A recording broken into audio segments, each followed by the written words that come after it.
Ladies and gentlemen, welcome to First Touch. That was Space Station Gaming's reaction to winning NA Open 4 this past weekend. But we're going to talk about that and so much more today. We're going to talk about things going on in MENA. We'll take a little preview into Europe, but we got to introduce the panel. It's Dazarin, Roll Diz, and Gibbs. What's going on? Gibbs in place of T-Bates for today's show. Gibbs, welcome to the show. I mean, how you doing? Doing good. I invaded T-Bates' bedroom or wherever he does his feeds from. If you can see, watch. I'll slide out of the way real quick. This is called editing right there. So, I have T-Bates captured. Yeah, I'm taking over his spot. You know, we're going to just be highlighting North America, talking about how they're the greatest region ever because, you know, of course, the world champions lost. So that means there's two greatest teams of all time now in North America. So I'm excited to get to it. I'll even, you know, I'll pop on my little LSU hoodie here real quick and really, you know, turn it into T-Bates here. So What? I'm ready to go. I did not see that coming. I was like, we replaced a yapper for another yapper, but I didn't expect Gibbs to go all out with this. He got the LSU shirt and everything. Oh gosh. Well, listen, I'm excited to have you. Gibbs is not the only guest we have today. We have to bring in another yapper, the almost Mr. NRG himself, Jamesbot, here to join us on the show today. James, welcome to the show. Hey, thanks for having me. I appreciate it. Yeah, man, it's great to have you guys all here today. Let's jump right into it though. SSG have LIFTOFF. Space Station Gaming winning NA Open 4, defeating NRG 4-2 in the grand finals after losing to them in the upper bracket matchup where they got reverse swept. They end up meeting in the grand finals and getting the win there. Let's take a look at those NRG versus SSG highlights as soon as we can. I mean, who do I go to first? James, I'm going to you. NRG, your team lost to Space Station Gaming. Talk to me about it.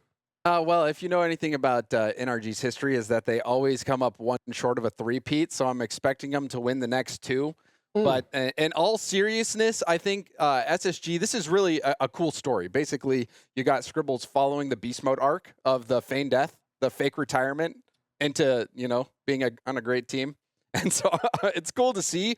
But I will say this, you know, I think that there's a bit of a crisis in North America. And I don't know if it's a good thing or a bad thing, but, you know, I honestly look at this result. I look at what's going on. I don't feel great about NA.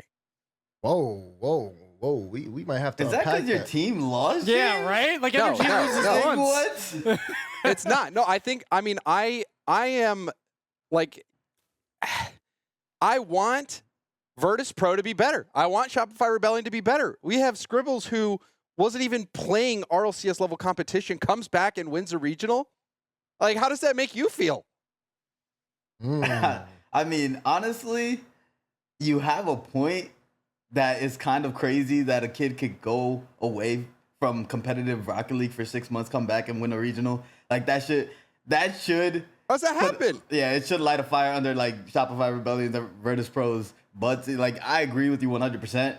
But this team, like, Space Station was already, like, kind of proven their ascendancy in North America when Scribbles was playing, and the kid never stopped playing the game. Clearly, Yeah, he never stopped playing the game. So, honestly, it shouldn't really be that surprising. It's surprising how well he played in the finals to me, personally, because I think he was amazing. I think he was the MVP of the grand finals for Space Station, in my opinion. I just think he did too much, and he was too vital for them.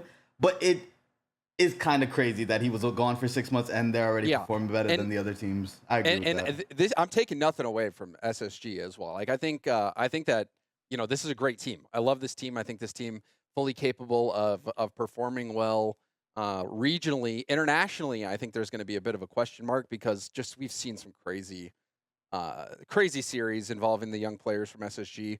But I think overall, if they can bring the same level of play that they play regionally to international competition, they're going to be really tough to beat. And I think Diaz as well, like this whole team of SSG, where I think they really excel is their speed on defense. If you look at any other team versus North America, they cannot like contain NRG. NRG has such a heavy misdirection style where they're going for so many fakes, so many extra layers to their attack where they're, you know, whether it's a fake or just a leave or rotating out, moving upfield. They have so much misdirection in their gameplay, and they play at a pace that no one can keep up. That's not the case with Space Station.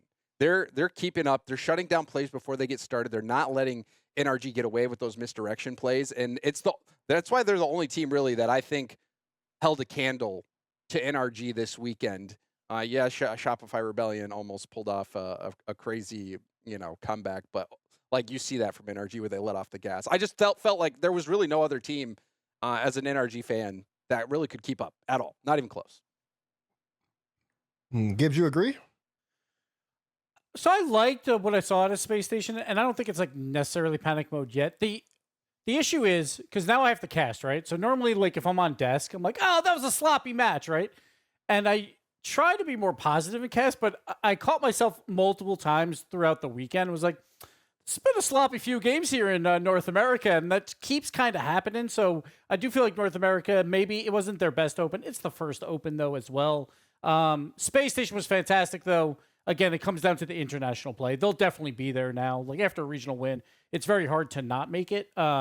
Zach, though, that was a great match for him because the one thing you can't replicate is playing Rocket League where all the pressure's on, like in a finals, like while you're retired. They play against NRG in the finals, who NRG does not lose finals. They do drop out of tournaments before finals, but when they get to the finals, I think they won 7 in a row. So when it's those high pressure moments, and we've seen it in international play as well, like NRG finds ways to win. So it was a huge win for Space Station. But yes, I do agree with James, though. Everyone else in NA, a little bit lackluster here, like in Open 4. And I think they're all going to be trying to pick up those pieces because now also that's one of those spots gone. Everyone expects NRG to be at the major. Space Station very likely just clinched their spot. So there's only 2 spots open for maybe, there's probably like 4 or 5 teams that are in the running for that. So they got to figure it out quick. Yeah, you're right. Only 2 more opens left until Paris. And then you got to, if you're not at Paris, then you got to start looking towards LCQ potentially. Depends on what's going on. But yeah, I mean, big congrats to SSG. They beat the teams that were in front of them. They almost took down NRG twice, but again, they got the job done at the grand finals, and that's what matters at the end of the day. Now, taking a look at the rest of North America, because we're bringing up these questions, we need to dive into it. This was a very chaotic start if you compare how things look toward the end, towards Boston Major to now, with Virtus Pro and Gen G failing to make top 8. Let's take a look at the NA Open 4 bracket, and then also afterwards take a look at the point standings. Of course, if you missed it, Paris Major Open 4, these were the playoffs. You're missing Virtus Pro. You're missing, I think, Dignitas, and you're missing Gen G. You have Foot making their first top 4 finish. I actually liked Foot. Like, that is maybe one of the shining pieces from this weekend for me. But sorry to interrupt. No, you're fine. You're fine. Like I said, Foot top 4. You have M80 top 6 with Strictly Business. Next to New, that was actually almost interesting result. They are going 7 games with Shopify Rebellion, but not something you would normally see here in a open World Biz. I mean, what is the reactions here to the bracket? I mean, honestly, it's extreme disappointment in a team like Virtus Pro, who was making themselves a namestay in the top of North America. Now you're looking at them and you're not sure what to believe right now, whether if they were just peaking or they were having a honeymoon phase, which you really hate to bring up in situations like this, because when you watch a team like Virtus Pro, especially in their first couple of international competitions, they looked like a roster that was going to kind of be there. Like, they looked like they meant business. They were going to take it to some of these top teams, and they were taking it to some of these top teams. But coming into this split, obviously, Dignitas is no slouch to even play against, so going up against them, and then they play Shopify. So they had a rough pool. Like, Dignitas is not a team you really want to play in the first round. That's a team that easily could take it to one of our top teams. It's like a dark horse in North America, in my opinion. But you still have to win that if you're Virtus Pro. You're still a top 5 team in North America in a lot of people's eyes. You have to win that in order to make it. But if they even beat Dignitas, were they going to beat Foot playing like they were going to play? Like, that's also a question because Foot was also balling out of their minds. So I think for me, the biggest question coming out of this is Foot. Like, is Foot going to be consistent, or are they also on a honeymoon? So that's kind of like my question. I don't think so. I think Foot's the real deal, man. I think for me, Cheese was always the truth on that Gen G squad as well. Like, I think Cheese to me is such an amazing player, and I think this team is the best team that he's had yet. I think like this, I think the consistency of Chronic as well. And Cheese is also so consistent. He's so good, and I think Justin still got it, man. There's a reason why he's still up here in North America, one of the greatest players of all time. So I'm a big believer in Foot. I actually I would take Foot over Rebellion right now. I would put SSG and NRG at the top, then Foot, and then Rebellion.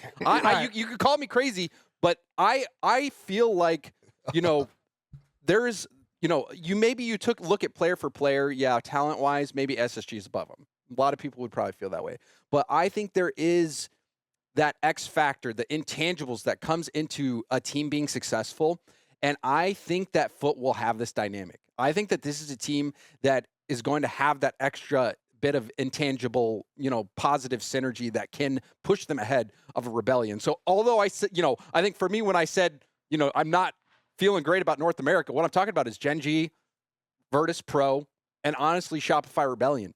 I wanted to see more from all of those teams, but from Foot, this is actually something that makes me feel quite positive. And I want to see more of Foot. I think even the way they were playing, super entertaining. And this is a team that you can't help but love. In my opinion, it's just one of those teams that me, who's been watching North America for a long time, I don't think there's anything to dislike about this team. I love Foot, and I want to see more.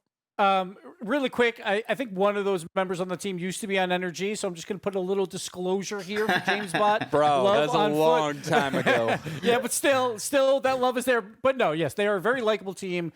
I think they had a great first open. I need to see it twice to put them above a Rebellion. That's just how I see it. Role. I like that, Gibbs. Yeah. VP, like I feel like Split 1 MVP, like outside of NRG players, was talk, right? He performed so exceptionally well in Split 1, and if he doesn't do exactly that again, I am concerned for VP, because I did feel like they were riding his coattails a little bit there. So if he comes back down to normalcy, VP is going to be in a little bit of trouble. But Dazzler, I have a question for you. Oh, sorry. Go ahead, okay. No. I want to hear the question. All right. So Rebellion. I saw you tweeting about that you like this new play style and you think it's going to work. Even in the Kofor interview, he's like, yeah, we're playing more aggressive. I didn't see it. I saw Kofor moving up a little bit more than he normally does. But the whole team, I felt like they were still playing way too passive. They were going for some boost steals here or there versus next to new. But besides that, it just felt like very passive third man. They kind of just bled the clock dry. They would get an early lead on kickoffs, and then they didn't do a lot with it. So what do you see in them with this new play style? So if you go back to last episode of First Touch, Worldiz was there. I said it. I didn't see Rebellion being the number 2 NNA. I didn't like how their playstyle looked leading from Boston. Now, one of the biggest things, and I'll go on record. Some of the players, they got mad at me for saying this on Rebellion. I said they were playing a little too much solo ball back in Boston. Matter of fact, Gibbs, I think you were there when one of them got mad at me. Yeah. So, but he also said he loves me, so I was happy. So it was whatever, man. But that being said, I look at this regional event and I say, okay, you're starting to see them connect more. You're starting to see them pass, and you're starting to see like that change. There's an obvious change in the play style. And it's so obvious, in fact, that Gibbs, I think you're right. I do think they look slower. I do not expect I didn't expect in that regional event Rebellion to make it to the final or to win the event, but I saw the potential. I saw that, okay, this is a good start. This is clearly something that is going to take time and getting used to. Kofor may feel like he's playing more aggressive because now the new style probably allows him to play how he may want to, so he's moving more up the field better. But I think for everyone else, it is very obvious that Rebellion are not moving as fast as they used to move. Because when they were just kind of playing for each other, then they were just doing what came natural to them instead of like having to like passively think about giving each other the ball. I think in time, they'll look more dangerous. Like, Sure. you know, they qualify for Paris. By the time that Paris comes around, they'll be ready for that. That's how I feel. But I feel like right now, I would not expect Rebellion, maybe regional or Open 6. Maybe they can win that. I don't expect them to win anything until then, because I think right now they're refining their work. Yeah, that makes sense. Like, I think, like, it makes a lot of sense to have a work in progress, because obviously, like, after what we saw in Boston, they're not going to win anything playing that way, right? So I like the idea of trying to figure it out. And also North America, like, you have a little bit of leniency, I feel like, to probably make top 4 while you're working on stuff. So, like, I like the look. Like, I like some parts of it, but at the same time, I still feel like maybe it's a bit too passive. I'm not a big fan of, like, you score 2 goals early and you just sit on the lead. But at the same time, like, it wins games, and they got top 4 anyway. Fair. That's fair. I want to jump back, though, to James. Because, James, you said something absolutely, I think, was blasphemous. And where do you have this foot team ranked? I got him number 3. I've got him number 3 right now, honestly. And I've got Rebellion at number 4. So I would still put NRG at number 1, obviously, right? Yeah. You know, you gotta, I feel like they've done enough to prove that they can, you know, they can take some time off and still make finals and come close. But I would put SSG number 2 right now. I just think the way they play the game is just so rock solid. They have such good players. Like Diaz, without a doubt, the best ones player in North America. And that brings a capability on defense that is just top tier. And so they're so hard to score on. I don't think NRG scored, maybe one game they scored more than 3 goals or more than 2 goals for all those games they played against SSG. The lockdown defense was there. But I think SSG, NRG, then I would put Foot, and then I would put Rebellion. I think Rebellion has the talent to fight for the top 2 spot. They've shown that. But I think it's I think a bit of a recurring theme from what we've seen, like with the LJ and First Killer rosters. They're amazing players, right? You just look at them in a silo. You just look at them in isolation. They are the best of the best. But they just lack that extra bit of synergy that makes teams like NRG win international lands. I don't know what you can do to address something like that, but if you look at the way NRG plays as a team, individually, yeah, all the players on NRG, maybe, you know, you can make an argument that Daniel can do things First Killer can't, but for the most part, I think like LJ First Killer can do everything mechanically, if not more, than everybody on NRG. It is that extra layer of synergy that I think can be way more meaningful than just being really good at the game individually.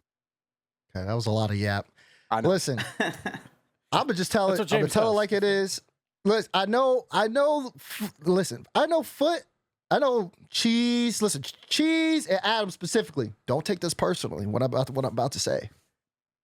There is a block here that is coming for Foot.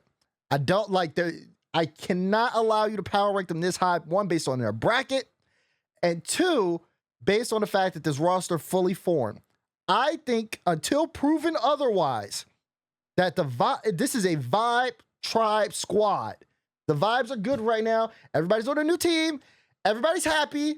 We can all do what we want. We can all play ball, but we don't have expectations. Why don't we have expectations? We made a roster change. We lost all our points coming into halfway through the season.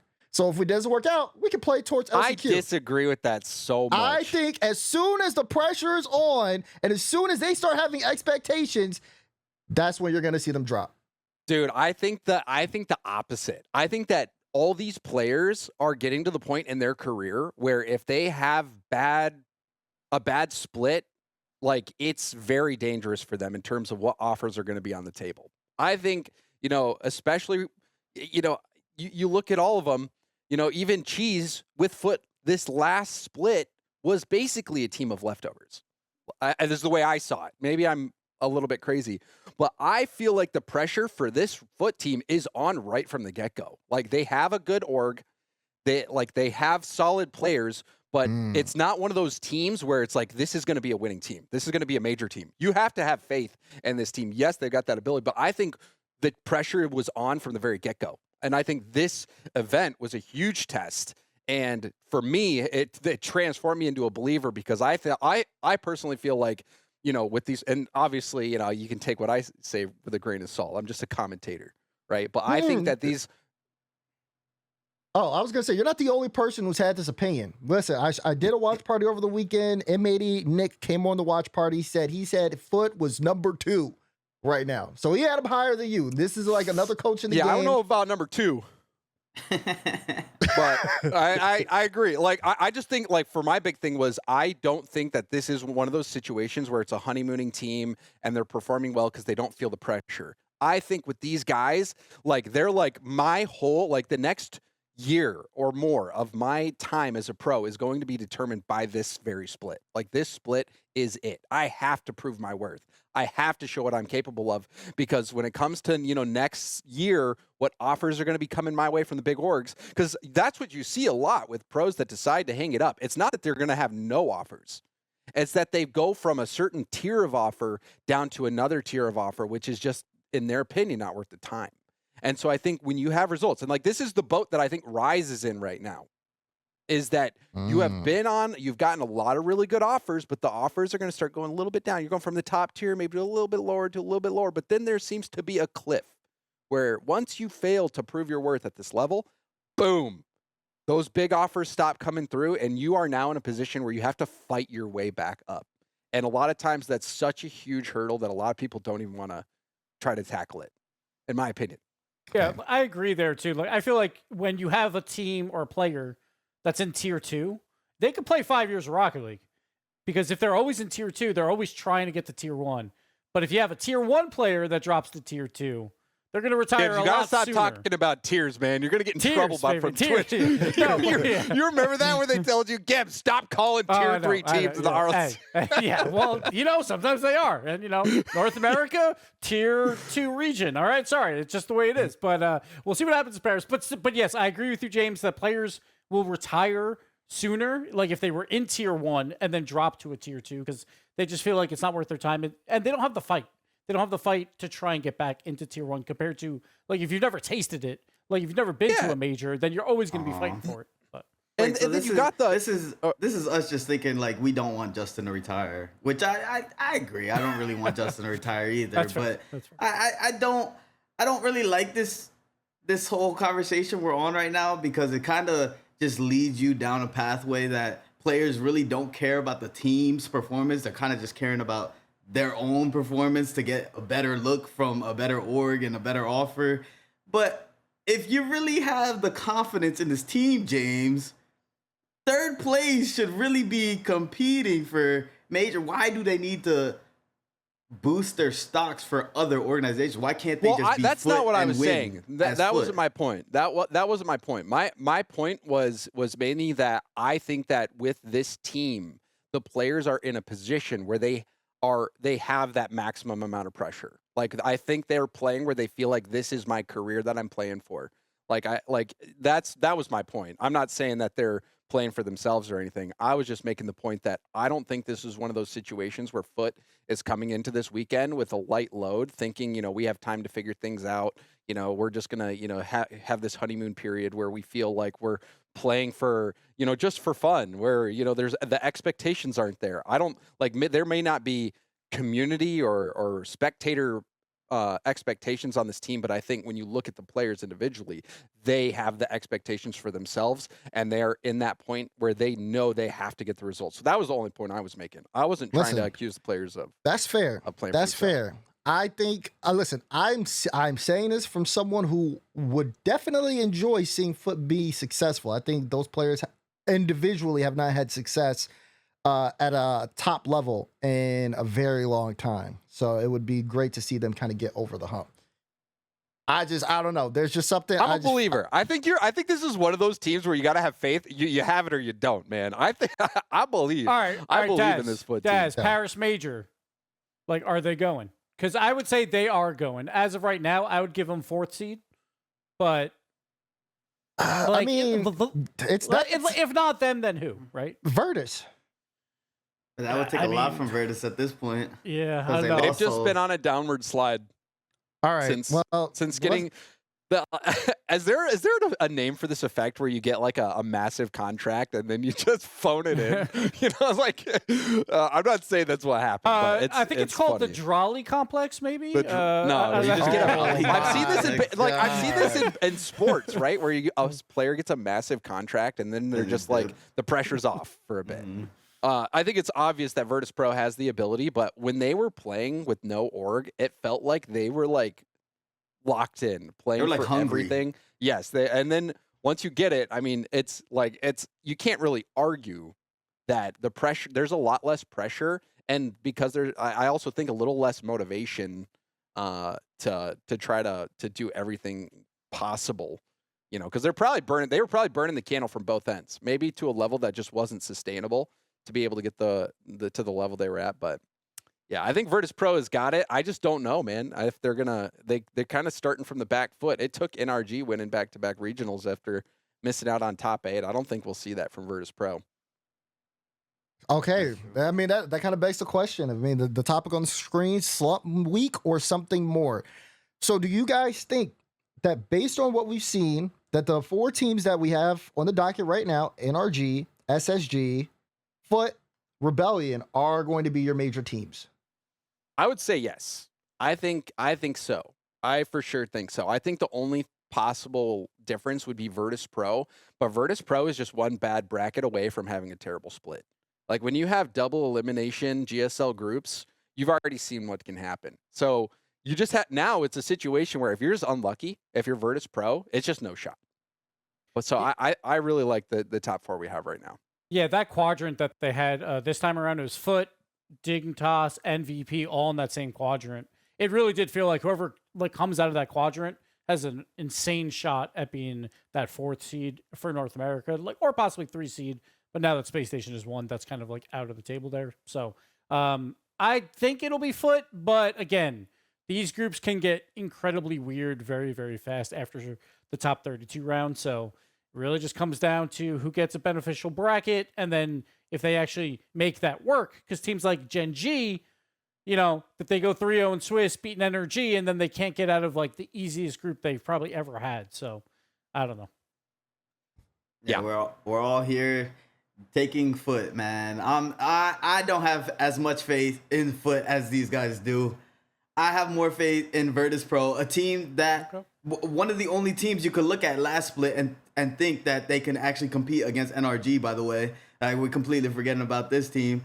But they are going through a little bit of a sophomore slump, so it's kind of understandable that there's not as much faith in these guys, but I think that they will turn it around. I see Wavy streaming literally every day. Talk is also doing the same thing. I mean, that's completely different from competitive play, but they're still putting in the time and the work that they need in order to make adjustments. I believe in them boys to make adjustments. They don't really want to be not considered the top of NA, especially from what I know from coaching Wavy. He wants to be at the top, and I think he will do anything in his power to get his team there. So whatever they got to do outside of on the field to make sure that they get back in the swing of things, I think they'll do it. I'm with you on that. I think Wavy, one of the hardest workers in the game, but just a tough start, man. Yeah, it is a tough start. I think something that also hasn't been brought up in conversation is orgs wanting teams, especially teams in the RLCS, to qualify for EWC. I think that does put on definitely a little bit of more pressure, especially for a team like Virtus Pro, who just got signed. And I'm sure VP probably want that kind of run to be happening as well. So I think there is some unspoken pressure, because of course we all are locked in RLCS style, but there's other events that are going on too that might matter to orgs. I don't know. But that being said, we'll see what happens next week. There's time for teams to kind of work things out. They'll have quals this weekend, at least at Swiss stage. So we'll see what goes on in North America right now, but definitely a lot of things up in the air right now. Well, like T-Bates and Gibbs says on the show, sometimes you just got to see it again. So we'll see if we can see it again. That being said, something that we've seen that we've never seen before is what happened over in MENA. What happened over in MENA, you may ask, and you see the question, is it time to hit the panic button? Can we please get the MENA Open 4 bracket on the screen? You won't believe this if you didn't watch. What is that in the grand finals? Stallion and R8 Esports. Look at this. Stallion sweep Twisted Minds in the semifinals, and R8 almost swept Falcons in the other semi. And we have new finalists and new winners here in the MENA region. James, I mean, what is going on? Fireworks, man. And then to see a player from Kuwait win it all. And also the run that Rate Esports went on was like, you can't just say it was luck. And so I think what we're kind of seeing, and we've seen this effect in other regions. I think Europe is maybe the only region where I'd say things have finally kind of stabilized for the most part. But what we've seen in a lot of other regions is that there will be a boom of popularity in a region, and you're basically casting a wide net for a future pro. So that's just going to be better than everyone. And I think we're starting to see the results of a big MENA boom from years and years ago. And like I don't know if this is just a one and done. I think this could be a situation where Team Falcons and Twisted Minds no longer run the roost over in MENA. I think it's going to be way more competitive, and honestly, it's super exciting. And now, like, I start to wonder, for if you take the top 4 MENA teams and the top 4 NA teams, you throw them in a tournament, who's going to do better? I don't know. Guys, I'm going to break down some math for you. I am going to guarantee right here that R8 Esports will make the major. Twisted Minds or Falcons, one of them will not make the major. And it's all because of math, all right? It's all because of math. So far, R8 Esports, throughout this entire year, has not lost to anyone outside of Twisted Minds and Falcons. Back in Open 2, they lost them both. It went 0-2. Then Open 3, they actually beat one of them. They went 1-2. Now Open 4, they go 2-0 against them, right? So no matter what, it feels like R8 Esports guaranteed top 4 at every, like in Open 5 and Open 6, right? And they can still obviously win it because they can take down Falcons and Twisted Minds. If that happens, they will be at 34 points for the split because they'll get 8 points for each of those top 4 finishes. If Falcons or Twisted Minds, if either of them win both of the last 2 opens, yes, that team will make it. The other team that goes to the grand finals will only get 32 points total. So if Twisted Minds and Falcons don't trade open wins, very likely one of those teams will not be in Paris, and they'll have to play very likely in the LCQ as well. So it's coming down to it, but if they only make grand finals and lose both times, they will not catch R8 Esports unless R8 Esports finally loses to a team not Falcons or Twisted Minds. So right now, R8 Esports, they've been putting in the work. They look good in Open 3 when they were challenging these teams. Now Open 4, they finally get to show it, and they get the big grand finals win. That's 6 extra points. That was absolutely huge for them, and that should very likely lock them up as long as they keep doing what they're doing and at least guarantee 2 more top 4s. This is insane. We have Stallions, Twisted Minds highlights. We also have R8 versus Falcons. Let's take a look at the Stallions versus Twisted Minds here. As Diz, I'm still processing what Gibbs just said. We might not even see this Twisted Minds team at the major. Hey, or Falcons, because Falcons. Twisted Minds swept Falcons. Or Falcons, Twisted Minds that's true. swept them. Yep. So, yeah. Yeah, I was watching both of these teams. I watched Twisted Minds versus Falcons. I saw that unfold. But then what I watched was R8 versus Twisted Minds.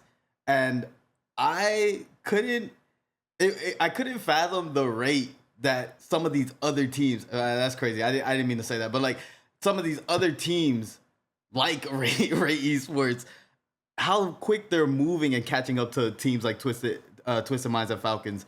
Like watching Ray play Twisted Minds, I figured it would be, a Twisted Minds victory, maybe a close matchup because they play them a little bit closer. But seeing players like Abdullah and Ghazi, I'm saying their names right, but they match the speed of the players on Falcons and Twisted Minds. Like they are everything you would expect from another Middle East type of team. Like it's just pure speed. They don't care who's on the other side. They utilize each other. They play fast and they pass the ball a lot.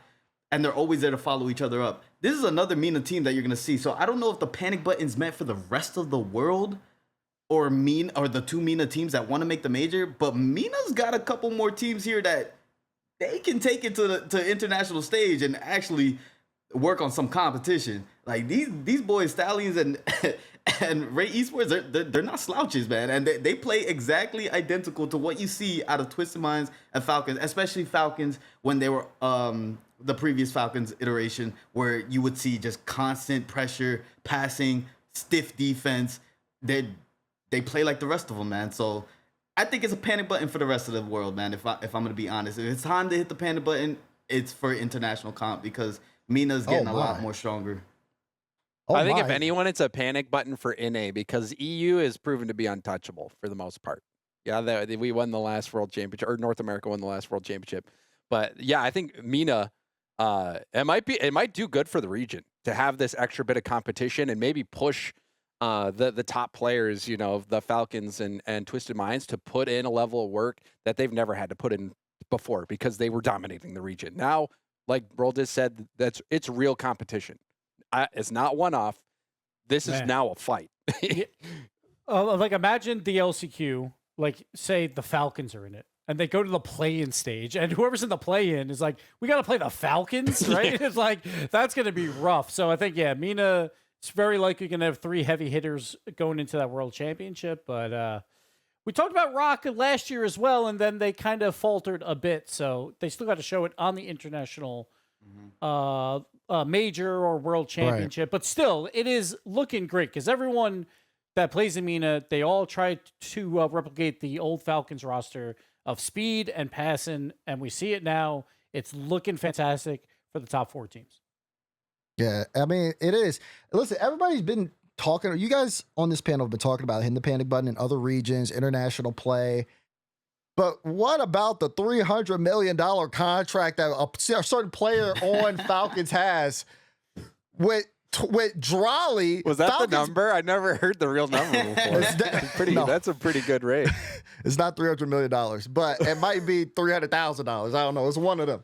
But that being said, they spent a lot of money bringing Drawley over. Karmine Corp lost out on Drawley, and the result that they are getting, Boston, they haven't won, top 4 finish. And now there's a chance they don't make the major. I mean, do you think it's time for Falcons to hit the panic button? I also we'll do Falcons first. Yeah. I don't think so. I don't think so just yet because Team Falcons, if you look at Boston, they gave Gentlemade such a run for their money. It was so close. If Team Falcons wins that series in the semifinals, I think they're winning the whole thing. And you saw Oski and Nass were on a different level in Boston. So I think, to me, the whole experiment, it doesn't even really matter. I think what happens at the majors, like I think a top 4 is an acceptable finish at a major. Everything comes down to Worlds. Because in my opinion, this Team Falcons team was made for one singular goal. And anything else is a failure, and that goal is to win the World Championship. Why else would you take TRK off the roster when they came so close? If Tekken is good enough, you're keeping TRK. This is a win World Championship team. So until we see what the result is from the World Championship, I don't think you can really say much. And I think they've done enough to keep people believing that this team has what it takes to win it all. Now here's the thing, though. There's a slight panic because there's a very real possibility they don't go to Paris, which that is unacceptable for a team like this. Yes, I think that would be a major failure. But even still, I think that, you know, we've seen crazier things. We've seen the old flip side tactics, lower bracket runs at World Championships. I mean, I think as long as they're at the World Championship, though, that's enough. But it does get a little bit sticky. I agree with you, Gibbs. Yeah. What do you think, Diz? Isn't there a statistic where if a team that wins the major typically ends up winning World Championship? Isn't that like a ongoing thing for the past couple seasons? As long as they win one of like the 3 main events, like Esports World Cup is included in that, then usually one of those teams wins. Yeah, I believe so. Well, do we then think that, I mean, going into this, even if Falcons do not make it, how strong of a chance are we giving them to make the Worlds? I think at a certain point, like if they do not make this next major, then the panic button is hit 100%, right? Like I don't think there should be an argument against it. It'll make it really interesting. I can see that. I can see that. I just think that if they're at Worlds, like you can let off the gas. But yeah, the panic should set in if they don't. I can't envision it. I couldn't see them missing out. It's wild though, because if they do miss out on Paris, there's going to be a points race for a lot of these teams. We talk about VP, like say Foot makes it over VP, then it's like, all right, now Foot needs a certain amount of points to make it to the World Championship. Falcons, because they got the top 4 finish in Boston, both MENA teams will need a certain amount of points. It'll make Paris a lot more interesting to see who actually makes it compared to who goes to the LCQ. Yeah. So I mean, there's a lot to consider. Of course, it is only one open, and of course, you can always say you got to see it again. Yeah, and NRG literally missed out on top 8 and got the top seed. So I'm not too worried. That's NRG, James. Yeah, I know it is the greatest team of all time. You're right, my, okay, I didn't mean it like that. I didn't mean it like that. No, I agree with you. You're right. That was a year's worth. Hold on. They're just playing different comp, James. Like you can't compare North America, who has. Like NRG just has a foothold over North America. Like everybody when they play NRG, they just get scared, bro. Like they're like, oh my goodness, look who I'm playing against. It does seem like there's that extra element for sure. But I think now, because there are those 4 solid teams, I think if you run into any one of those teams early in the bracket, it can just, it can ruin a run. So I think it's really early still, and I only say that about NRG just to like. Because we witnessed it already that a team can actually miss out. Like Virtus Pro, they can have a bad first split and still bounce back. So I think we're very far away from the panic button for Team Falcons. That's all. The only other thing I have here is that initially I wanted to talk about Twisted Minds because I wondered if they should have made a move during the trade window. And now I'm really wondering if they should have made a move just because now they've already struggled against Falcons. Now you have 3 more teams that you're struggling with. You're struggling with Stallions because they just swept you. And now you're struggling with Rate because they can also beat Falcons. So, process there of competition. But I'm a little concerned for Twisted. And honestly, I feel like you see this strat a lot of times from orgs and teams where they will be like, all right, who's our next biggest competitor? Let's take their best player and add them to our team. We cripple our opponent. We make ourselves stronger. Like I could see that from like a Twisted Minds. Am I crazy? Is that not a pretty common strat? I see that all the time. Like somebody off of Rate or Stallions? Yeah. You could get like, is this just like really an epic transition to Europe? Is that what we're talking about with GK, or like what's happening here? Well, that is an interesting comparison. But no, I think that if there was a move, I would have expected it to be something like that. But also, I think it's early in the split and it's early in the year. I think we've seen enough from both of those teams to just give them the year. Honestly, just give them a year. But I do feel like if they miss out on World Championship and it comes to LCQ.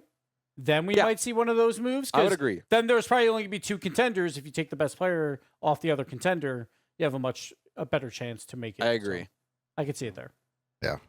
So we'll see what happens as well. Because if Raider Stallion make the major, how well will they do? Next thing you know, NA, we might be losing a spot. I hope not. But listen, someone who lost his spot at the top of the world is trying to make his way back as Europe takes the stage this weekend, and it is the one, the only Alpha 54. He has returned. He's made it into the top 16, and he replaced Eugen on Gentle Bench. Got to make sure I pronounced that correctly. From last split, they failed to make top 16 with Eugen. It was Radosin and Mitzer and Eugen. Now they get Alpha. They're back to the top 16. Diz, man, how you feel about the return of Alpha 54? I think he has unfinished business. And whether he will complete business, that is to be said or not, and then to be completed or not. I honestly, I have high hopes for Alpha, but taking that long of a break, I still don't know what he's going to show up like against some of the top teams. I'm sure he's still as confident as he was before. I'm sure he's going to look very similar to what he was prior, where he was just kind of this ball dominant person, type of player, and you kind of fed him the rock, see what happens. Especially with Radosin on this team, somebody who he's comfortable playing with. But I don't know how much that's going to help them against the top dogs in EU, to be honest. Well, I really think that it makes for an interesting storyline because I kind of look at Alpha, look back at his history. He's kind of the comeback kid, right? He's the comeback kid to me. Comes onto the scene, that whole RLCS-X, which is also unfortunate, where was such a peak in his young career was when we had no lands. But RLCS-X beats a Team BDS that was absolutely dominant through the online era. And then also to get a world championship as well, kind of coming out of nowhere. It was the whole Zen fever. Getting a world championship in that fashion, I think he has shown time and time again that yes, people know that he's great, but he also finds ways to win. He's just a winner. He'll get the job done. And so I'm watching with a lot of anticipation because I think, Alpha's just one of those players where if you're a fan for RLCS for a long time, one of the great prodigies that we've seen when one of the a young player comes on the scene, does amazing things. And, now he's a world champion with a teammate that he's playing with right now. You could see some upsets. There's three things. There's three things in Rocket League that I always harp on, right? There is the quality loss meta, quality losses are great. There's the you have to show me twice. And then there's the hair meta, all right? KDOP, now Alpha with the beard. The beard is bringing in some power. His former teammate Fairy Peak, after he cut his hair, lost all his Rocket League ability, all right?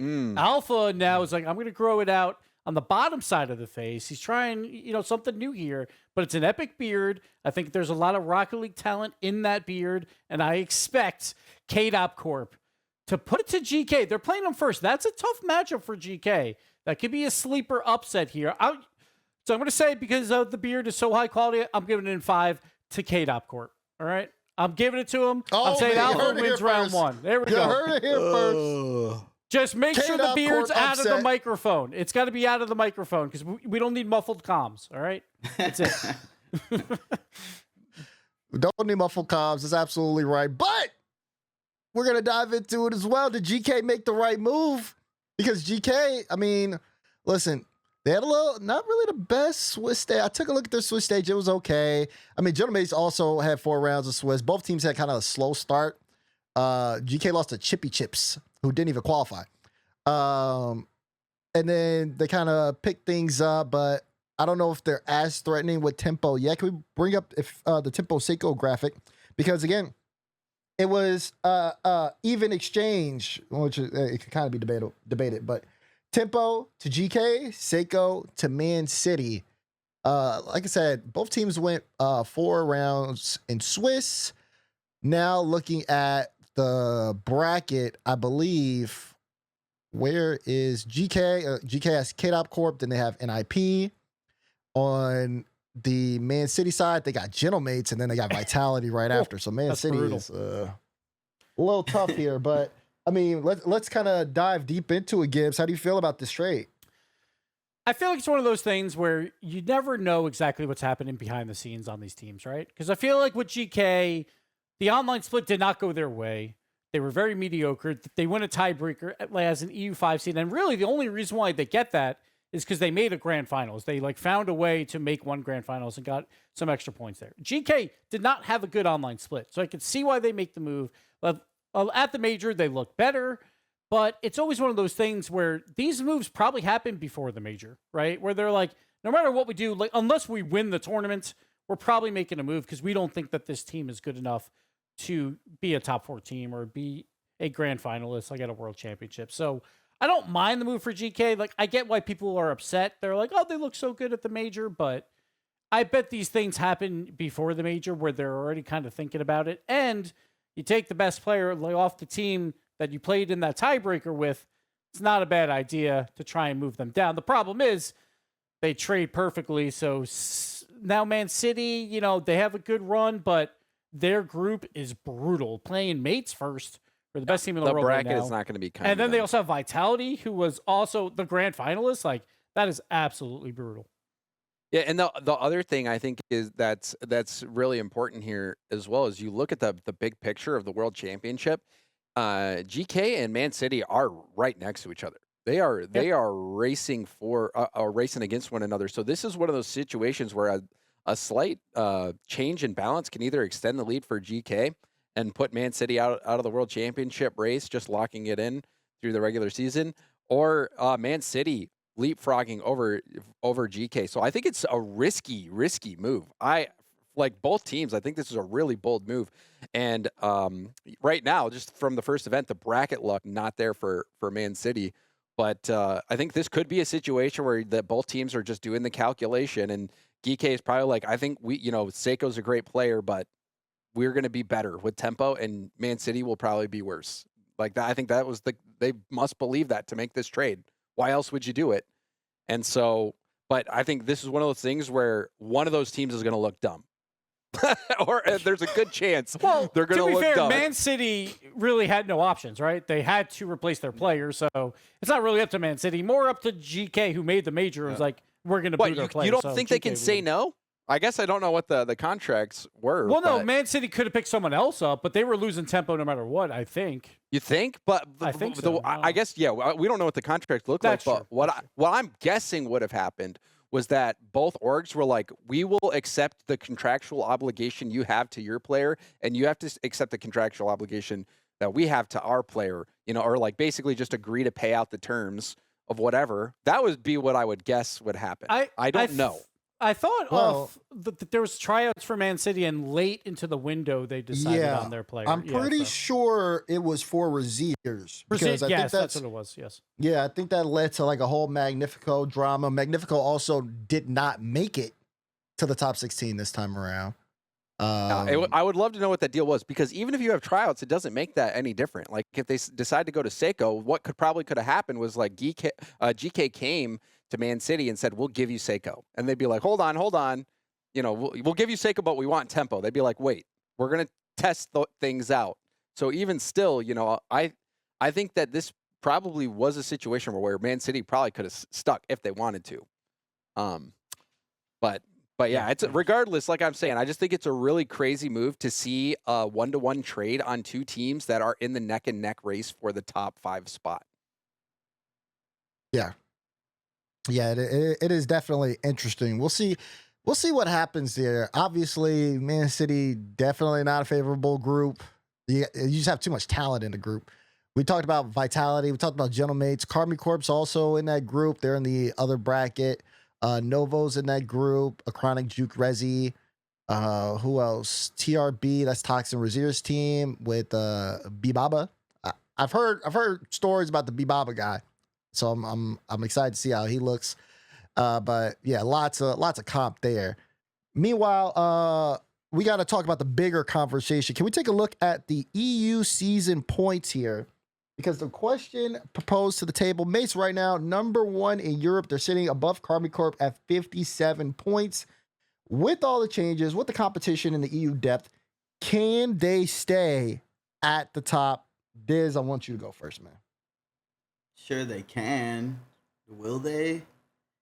I took Karmi Corp back at the beginning of the season. Already disappointed in my prediction, seeing that Gentlemates has won multiple times.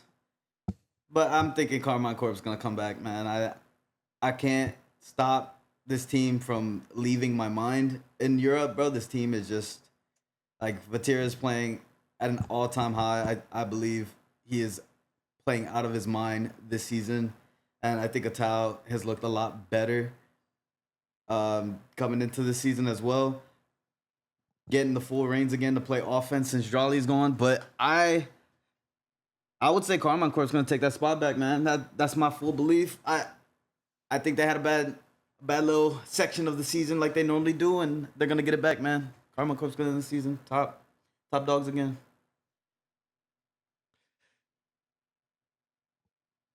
I'm going with the mates again.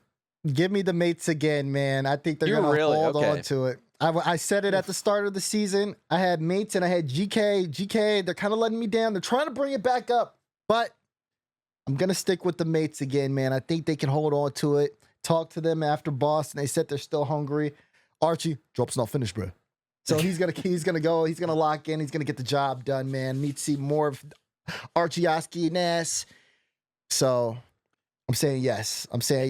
It's weird to not have K-Corp as your number 1 seed in Europe, right? It's like, I feel like it's coin flip between them and Mates. I think Vitality probably drops back down, and they're probably going to have a mediocre online split again, be that EU3.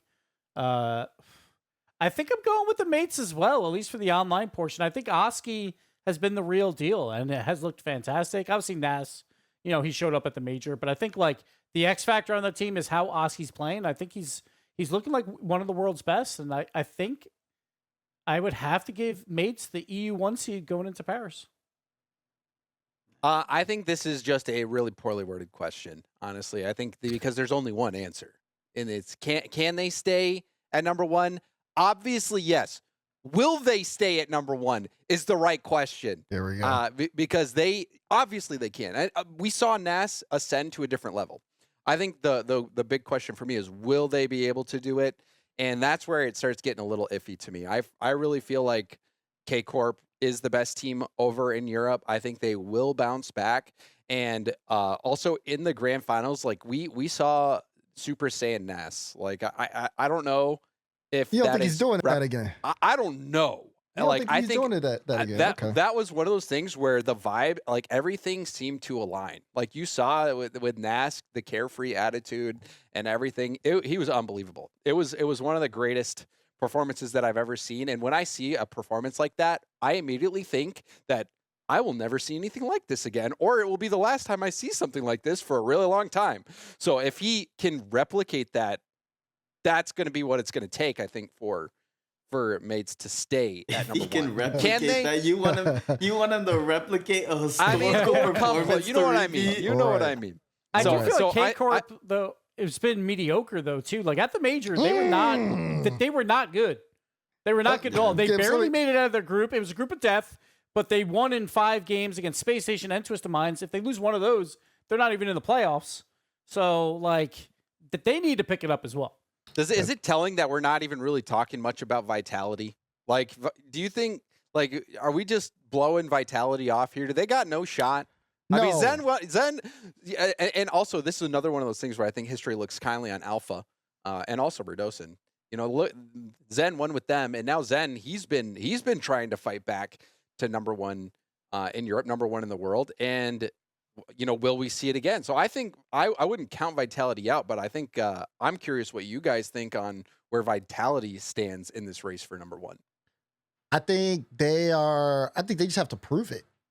And you would say, okay, well, they just made a major final. True. They beat NRG, who was coming off of a K-Corp win. They also beat Falcons. So I feel like, you can push them. You might actually be able to put them over K-Corp.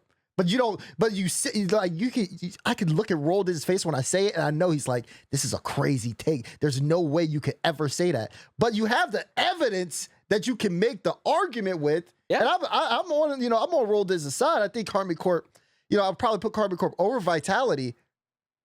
I still can't put Karmic Corp at number 1 because they lost. I feel like that loss to NRG hit them real hard. I feel like this is the weakest they've looked right now. And I feel like they're either going to dig deep or they're going to fall apart. It's one or the other. Vatir's either coming back for revenge or he's going to sink into despair. One or the other. That's what's going to happen. Have you ever known Vatir to sink into despair? I think he did it one time and he never looked back. And we were like, what is this Vatir, bro? He's not acting like a main character on X. Like, this guy, where is he going? Then he came back. I just feel like, maybe this is Vitality's year. Maybe this is Zen's year. To get back, he already had his year, James. It was a rookie season. That was his year. But right now it's not as dramatic. But he's kind of following the Speed playbook. Speed, the Speed playbook. What? You remember Speed when he busts on the scene with WSOE? He comes in and first event ever wins the WSOE LAN, and then the trajectory was down since then, right? Mm-hmm. Zen had the biggest splash of a rookie that we'd ever seen in terms of the motivation of other pros to catch up to his levels, and he's just results wise has not been able to get back to that because obviously how do you got to win the world championship again to get back up, And so I think, you know, I when I say that about Zen, that's what I'm talking about. I'm like, does he have a team good enough to win the world championship again? You know, and I think I'm going to say he does. He does have a team that is good enough. Vitality right now is good enough. They've proven it in Boston. They are good now. Keep in mind, their loss against Gentlemates was bad. It was bad. You got people breaking history against you, kind of bad. But they can refine it, and they can definitely go into Paris stronger. I don't know. Listen, they're in Paris. These French teams in Paris, it's like a debuff. I don't expect any French team to do well in Paris. But they're just like, they're all French, right? Like, I guess maybe not Gentlemates because they're French-ish because I don't know. I'm really pumped, though, for Zen to really go through the speed arc and in 2 years go to college in North America and just start getting some top fours. Still be just start playing taking in the those spots. regionals. Yeah, exactly. It's going to be great. It's going to be a good time. Vitality's one of those teams that's weird. They get so much hate through the whole online split. And I'm always on the other side of, like, they're okay. Like everyone's like, they shouldn't even be here. I'm like, no, they're still, like, the third best team in Europe. But then after seeing them do so well at the major, like I feel like everyone's on the same page, including me. I'm just like, I don't know why, I just don't. I'm like, they'll fall back down to number 3 in Europe for the online split. And then Paris is a wild card because there's going to be so much pressure on everyone there that, like, who knows what happens.